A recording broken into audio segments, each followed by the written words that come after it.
Amigo oyente, en nuestro programa anterior comenzamos a estudiar una sección totalmente nueva en esta epístola a los Efesios. Hemos estado hablando de la iglesia, la cual es el cuerpo de Cristo y que la cabeza está en el cielo. Nosotros estamos unidos a Él. La iglesia es un hombre nuevo. La iglesia es un misterio. Todo esto está encabezado por la persona de Cristo, quien se encuentra sentado a la diestra de Dios. Ahora usted puede estar tan activo en esto que, como dijo una persona, uno puede ser tan celestial en el modo de pensar que no es bueno para nada en la vida terrenal. Hay muchas personas que se dejan llevar por esto y no se dan cuenta que tenemos que caminar en este mundo que es bastante malo, un mundo verdaderamente vil, y allí es donde estamos nosotros. En el estudio anterior vimos que Pablo decía cómo debemos andar. Ahora, el andar es aquí en este mundo, y eso es lo que este cuerpo tiene que hacer. Primero vimos la exhibición del cuerpo, y él habló directamente a la persona, que esa persona tiene que andar en humildad y mansedumbre. Luego él amplificó eso e incluyó a la iglesia. Hay un cuerpo, un espíritu. Luego llegó al punto crucial, culminante de esa declaración, al decir aquí en el versículo 6 de este capítulo 4 de Efesios, un Dios y Padre de todos, el cual es sobre todos y por todos y en todos. Ahora, cuando él dice que es sobre todos, estamos hablando en realidad acerca de la trascendencia de Dios, es decir, que Dios es anterior al universo. Él es superior a su creación. Él no depende de la creación. El Señor no depende del oxígeno para poder subsistir. Él no necesita traer las provisiones de la retaguardia. No tiene que ir a hacer compras los sábados para tener comida el fin de semana. Él no depende de su creación. Él es trascendente. Y no solo está sobre todo, sino que Él también está a través de todo. Y eso quiere decir que está en este universo en el cual usted y yo vivimos. Él es quien le da razón de ser y quien lo hace actuar según su plan y su propósito. Y Dios es quien está en usted también. Y eso, como usted ya sabe, le da más significado a esta vida. Hace de ella algo que vale la pena vivir. Hay veces que se torna algo aburrida, ya que se vuelve monótona. A mí me gusta mucho preparar estos programas, pero después de haber estado en este estudio preparando 2 o 3 programas a la vez, bueno, permítame contarle algo. Esto se vuelve un poco monótono. Uno se cansa un poco de hacer esta clase de cosas. Pero luego tenemos un gran pensamiento. Todo esto está dentro del plan y propósito de Dios. Y entonces me siento con ganas de cantar la doxología o el coro de aleluya, y cuando hago eso, pues todos los que están al alcance de mi voz tienen que salir corriendo. Y espero que el Señor esté escuchando porque Él dijo que si esto es producto de nuestro corazón, entonces es como el crear una melodía en nuestro corazón. Evidentemente, allí es donde se produce porque cuando sale de la boca ya no existe ninguna melodía. Usted y yo, amigo oyente, debemos andar marcando el paso, por así decirlo, con Dios. Tenemos que andar al son de la música del cielo en el presente. Es como una gran orquesta sinfónica. El autor de estos estudios bíblicos, el doctor J. Vernon McGee, contaba la siguiente experiencia que él tuvo en el pasado. Dijo, en cierta ocasión algunos amigos me invitaron a ir con ellos a escuchar una orquesta sinfónica. Compraron las entradas a la función y me dijeron que querían que yo fuese con ellos. Esta gente, decía él, pensaba que me estaban haciendo un gran favor. Pero hay otras cosas que yo prefería hacer en lugar de escuchar una orquesta sinfónica. Compraron las entradas a la función y me dijeron que querían que yo fuese con ellos. Esta gente, decía el doctor McGee, pensaba que me estaban haciendo un gran favor. Pero hay otras cosas que yo prefería hacer en lugar de escuchar una orquesta sinfónica. Reconozco que en ese sentido soy un verdadero plebeyo. En lo que a música se refiere, soy verdaderamente rústico. No puedo comprenderla toda, decía él. Pero ese día yo recibí un gran mensaje. Fui con mis amigos y nos sentamos. Llegamos un poco temprano al auditorio y había bastante ruido ya que la gente todavía estaba entrando. Luego se encendieron las luces sobre el estrado y notamos todos los instrumentos que se encontraban allí. Luego me pareció a mí, continuó diciendo el doctor McGee, que entraban como 100 hombres de todas partes del escenario y cada uno fue a tocar su propio instrumento. Me parecía que era su propio instrumento, aunque no sonaba como tal. Me dijeron que estaban afinando los instrumentos. Cada uno tocaba su propia melodía. Y, añadía el doctor McGee, uno nunca había escuchado una cosa así. No había nada de música allí. Era algo terrible. Luego, por fin terminaron de afinar esos instrumentos y se retiraron del escenario, por lo cual nosotros quedamos muy agradecidos. Y desaparecieron por alguna parte del escenario. Luego de algún tiempo, se encendieron nuevamente las luces que iluminaban el escenario y los hombres volvieron a entrar. Pero esta vez parecían diferentes. Antes estaban solo en mangas de camisa, pero ahora estaban vestidos con mucha elegancia, lucían sus corbatas de lazo sobre sus camisas blancas y todo el escenario se veía muy hermoso. Cada hombre se dirigió a su instrumento, pero ninguno de ellos se atrevió a tocarlo. Luego, un rayo de luz iluminó uno de los costados del escenario y apareció el director de la orquesta. Él hizo un saludo hacia la audiencia y la gente lo aplaudió calurosamente. Enseguida se dirigió al estrado, tomó la batuta y nuevamente se inclinó ante el público. Entonces todo el mundo aplaudió. Luego el director dio su espalda a la audiencia y levantó esa pequeña batuta que tenía en su mano, y cuando él hizo eso, usted podría haber escuchado el ruido que hace un alfiler cuando cae al piso. Enseguida él hizo un movimiento con la batuta, y por cierto que consiguió bastante música de ese pequeño elemento que tenía en su mano. Usted nunca ha escuchado algo que sea tan emocionante como eso. Le hace poner a uno la carne de gallina, que se le paren los pelos de punta, como se dice. Pero fue algo realmente emocionante el escuchar la primera composición que interpretaron. Y el doctor McGee concluyó diciendo, y al estar yo allí sentado, porque después de un rato eso se volvió un poquito aburrido, comencé a pensar en otras cosas. Como usted puede apreciar, amigo oyente, ese es un cuadro de este universo. Usted y yo estamos viviendo en el día de hoy en un mundo donde cada persona está interpretando su propia melodía. Un grupo por aquí que lleva un cartelón indicando que está protestando contra alguna cosa. Él está contra todo lo demás. Cada uno parece estar desafinado, sin armonía con los demás. Las cosas no lucen muy bien en el día de hoy en este mundo, y uno se pregunta cuál será el resultado de todo esto. Bueno, es bastante pesimista cuando uno observa eso, cuando uno escucha a ciertas personas. Y cuando usted observa la situación del día de hoy, bueno, permítame decirle, amigo oyente, que comprendemos por qué Simón Pedro comenzó a hundirse en el océano. Cuando usted observa las olas alrededor suyo en el día de hoy, usted piensa que es el fin. Pero, amigo oyente, uno de estos días saldrá por un costado del escenario del universo alguien que hoy está sentado a la diestra de Dios y quien es el director. A él se le llama el Rey de Reyes y el Señor de Señores. Y cuando él haga su entrada, levantará esa batuta, Cristo levantará el cetro de sus manos perforadas por los clavos de la cruz. Y cuando él haga eso, amigo oyente, todo estará bien afinado. Él es inminente y él es trascendente. ¿Qué cosa más tremenda que es esto? Él es sobre todo, a través de todo y en todo. Así es que, amigo oyente, no pierda las esperanzas. El director se está acercando y hará que todos nosotros quedemos bien afinados. Llegamos ahora a una sección en donde tenemos la inhibición del nuevo hombre. La iglesia tiene que caminar ahora como un hombre nuevo en el mundo. Antes tenía que hacer la exhibición. La iglesia tenía que ser extrovertida, testificar y ser manifestada en la vida. La iglesia también tiene inhibición, y las inhibiciones son importantes. Un niño pequeñito no tiene inhibiciones. La iglesia no tiene que ser como un niño pequeñito todo el tiempo y manifestarse a sí mismo como un bebé. Tiene que crecer y desarrollar algunas inhibiciones. Usted sabe que hay ciertas cosas que usted no dice algunas veces, pero un niño sí las dice, como le ocurrió a cierto pastor en una ocasión. Él estaba visitando a algunos miembros de la iglesia, y cuando el pastor los visita, ellos actúan muy bien, son tan santos y tan religiosos. Y esta familia se sentó con el pastor a la mesa y le pidieron que él diera gracias por la comida. Un muchachito de unos 3 años estaba sentado a la mesa también con ellos.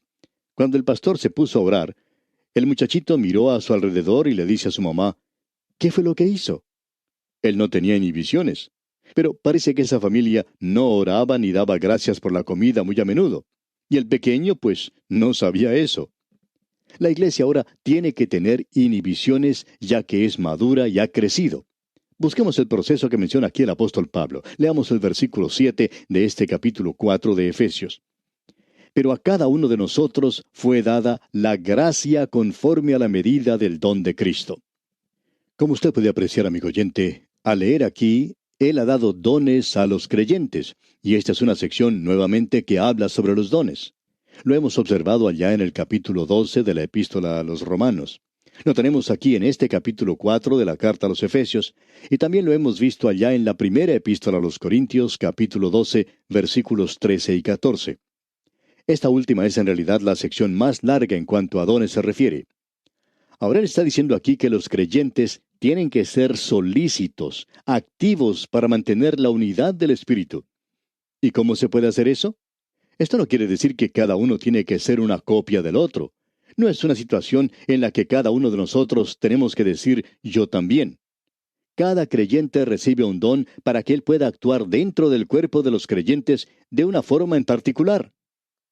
Permítanos repetir algo que dijimos cuando estudiamos allá la primera epístola a los Corintios capítulo 12.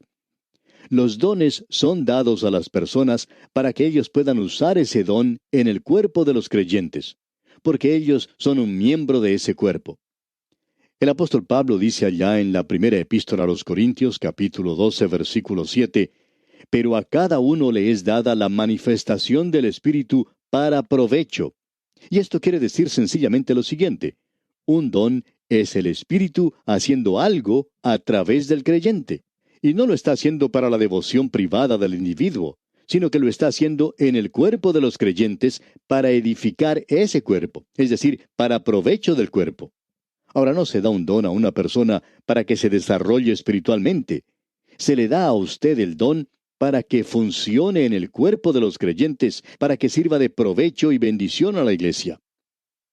Algunas veces uno escucha a personas que dicen, nosotros no hablamos en lenguas en esta iglesia. Lo hacemos para nuestras devociones en privado. Y podemos decirle a usted categóricamente, amigo oyente, por la palabra de Dios, que usted está completamente equivocado. Un don es dado para provecho de la iglesia, y usted no tiene ningún derecho de usarlo egoístamente para su propio beneficio. Podemos estar seguros al decir que si el don no es usado en la forma correcta, entonces no es un don. Un don es para provecho del cuerpo. Usted es un miembro del cuerpo, y cada miembro de mi cuerpo tiene que funcionar por una razón muy definida. Usted puede imaginarse, por ejemplo, que cuando yo me levanté esta mañana para dirigirme a la oficina, podía haber pensado que mis ojos decían, estamos con sueño en el día de hoy. Nosotros no vamos a ir a la oficina, vamos a quedarnos en casa. Tú puedes ir solo. Y luego me podían decir, queremos tener nuestro estudio devocional. Bueno, amigo oyente, permítame decirle que yo no podría hacer nada aquí sin mis ojos. Los necesito para poder ver lo que estoy haciendo. Mis piernas me trajeron aquí, mis ojos leen las páginas de la Escritura y espero que mi lengua esté cooperando un poquito. También confío que mi cerebro esté funcionando como debe. Así es que nos damos cuenta que cuando usted está usando un don es cuando le sirve de provecho a la iglesia. Y eso es lo que se nota en forma automática aquí. Cada creyente recibe un don para que él pueda actuar en el cuerpo de los creyentes de una forma en particular. Y cuando él hace eso, el cuerpo funciona. Y allí es donde se logra la unidad del Espíritu. Usted se da cuenta que junto con este don se da la gracia para usarlo en el poder y en la plenitud del Espíritu de Dios. Ahora, cada creyente, actuando en su espíritu peculiar, produce una armonía como lo hace cada miembro del cuerpo humano. Cuando un miembro de mi cuerpo sufre, Pablo dice que todos sufren. Y por lo tanto, cuando usted no actúa como debe, no ejercita su don en el cuerpo, usted hace que todos los demás queden desafinados, debemos decir de paso. Y luego dice aquí, en el versículo 8 del capítulo 4 de la Epístola a los Efesios, por lo cual dice, subiendo a lo alto, llevó cautiva la cautividad y dio dones a los hombres.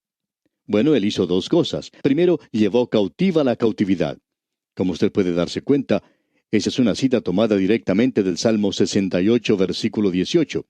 Y permítame que lea este pasaje bíblico. Subiste a lo alto, cautivaste la cautividad, tomaste dones para los hombres y también para los rebeldes, para que habite entre ellos Jehová Dios. Ahora alguien va a decir quizá, pero allí hay un poco de discrepancia en cuanto a esa cita. En el Salmo dice, tomaste, y aquí en Efesios dice, y dio. Bueno, debemos decir aquí que cualquier autor tiene derecho de cambiar su propia escritura, pero ninguna otra persona puede hacerlo. Por ejemplo, si un hombre dice en un artículo, en una revista, algo de lo que escuchó que yo estaba diciendo, pero él no dice las palabras que yo utilizo, pues yo puedo protestar al editor porque él no me ha citado correctamente, para que él corrija ese error de la cita mala. Sin embargo, yo sí tengo el derecho de citar de la forma en que quiero mis propias palabras. Si veo que al cambiar el sentido de las mismas puede servir un propósito en especial. Ahora el Espíritu Santo cambia eso y lo hace con un propósito. ¿Por qué? En el libro de los Salmos, el Señor tenía dones listos en el pasado al estar sentado a la diestra de Dios. Ahora Él ha estado aquí y Cristo ha regresado en el Espíritu de Dios. Él es quien está hoy distribuyendo los dones. Entonces, Él los dio. ¿No le parece? Creemos que esto es correcto. Creemos que esto aquí es una referencia a la ascensión de Cristo. En esa ocasión, cuando Él ascendió, hizo dos cosas. Llevó cautiva la cautividad, y creemos que quiere decir que aquellos del Antiguo Testamento que habían sido redimidos, pero que aún estaban en el paraíso, fueron tomados por Cristo junto con Él, los sacó del paraíso y los llevó a la misma presencia de Dios. Porque se nos dice hoy en día que cuando uno muere no va al paraíso, dice ausentes en el cuerpo y presentes con el Señor. Se nos dice que Él hizo algo más. Dio dones a los hombres. Y eso quiere decir que Él confirió dones a los creyentes viviendo en la iglesia para que ellos fueran testigos al mundo.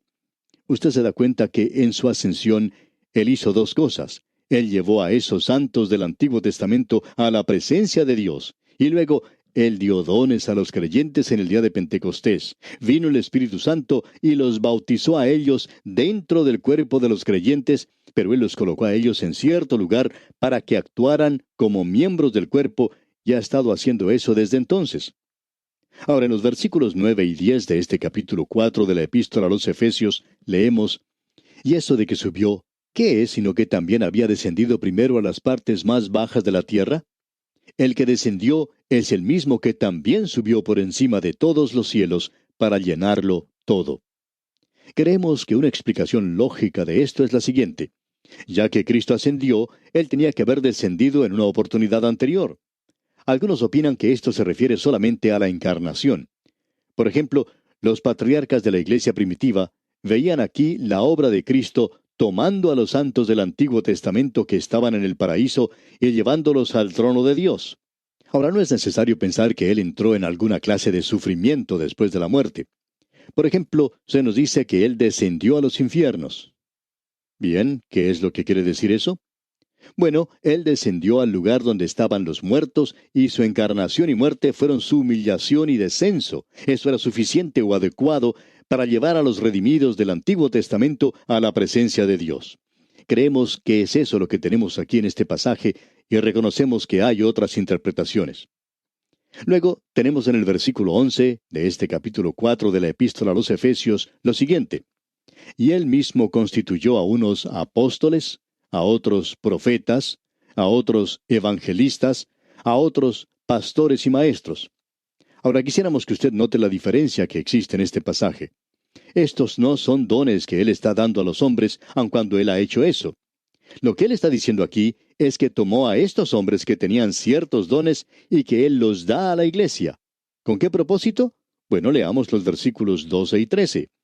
A fin de perfeccionar a los santos para la obra del ministerio, para la edificación del cuerpo de Cristo, hasta que todos lleguemos a la unidad de la fe y del conocimiento del Hijo de Dios, a un varón perfecto, a la medida de la estatura de la plenitud de Cristo. Ahora, quizá esto parezca algo egoísta, y esperamos que no sea así. Pero, ¿cuál es el propósito de la iglesia en el mundo? Es el de completarse a sí misma para que pueda seguir creciendo. El Señor Jesucristo mismo es quien ha dado los dones. Él es quien, al haber dado esos dones, es el único que tiene esa autoridad. Él dio a algunos que tenían el don de un apóstol. Estos son dados ahora a la iglesia. ¿Con qué propósito? Bueno, para que el apóstol sea, como dijo Pablo, apóstol no de hombres ni por hombre, sino por Jesucristo y por Dios el Padre, que lo resucitó de los muertos. Pues yo ni lo recibí ni lo aprendí de hombre alguno, sino por revelación de Jesucristo. Ahora este cargo, por virtud de su propia naturaleza, ha desaparecido ahora por mucho tiempo de la iglesia. Los profetas aquí, creemos nosotros, son usados de la misma manera en que son usados en otra parte de la epístola. No son profetas del Nuevo Testamento. Creemos que lo que quiere decir aquí es que son predicadores. Estos hombres recibieron, de la misma manera de los apóstoles, un discernimiento particular de las doctrinas de la fe, y ellos estaban bajo la influencia e inspiración directa del Espíritu Santo que los distinguía a ellos, creemos, de los maestros del día de hoy, aunque ellos eran predicadores en su día. Ahora, los evangelistas en ese entonces no eran lo que nosotros pensamos en cuanto a evangelistas. Ellos eran misioneros que viajaban. Pablo fue un evangelista en ese sentido. Él se dirigía a territorios nuevos. Allí no había ningún comité u organización alguna para organizar una campaña para él. Permítanos decirle, amigo oyente, que él hizo todo por sí mismo, junto con el Espíritu de Dios que iba delante de él. La palabra pastores, bueno, se explica a sí misma. Maestros eran aquellos que instruían a la congregación. Ahora estos hombres con dones eran dados a la iglesia para que ésta llegara a su madurez, perfeccionando, ministrando y edificando. Ese era el propósito de estos dones. Bien, y aquí vamos a detenernos por hoy, ya que nuestro tiempo ha terminado. Retornaremos, sin embargo, en nuestro próximo programa para continuar este estudio de la epístola del apóstol Pablo a los Efesios. Confiamos en que usted volverá a sintonizarnos. Será, pues, hasta entonces, amigo oyente, que Dios le ayude a crecer en su conocimiento, es nuestra ferviente oración.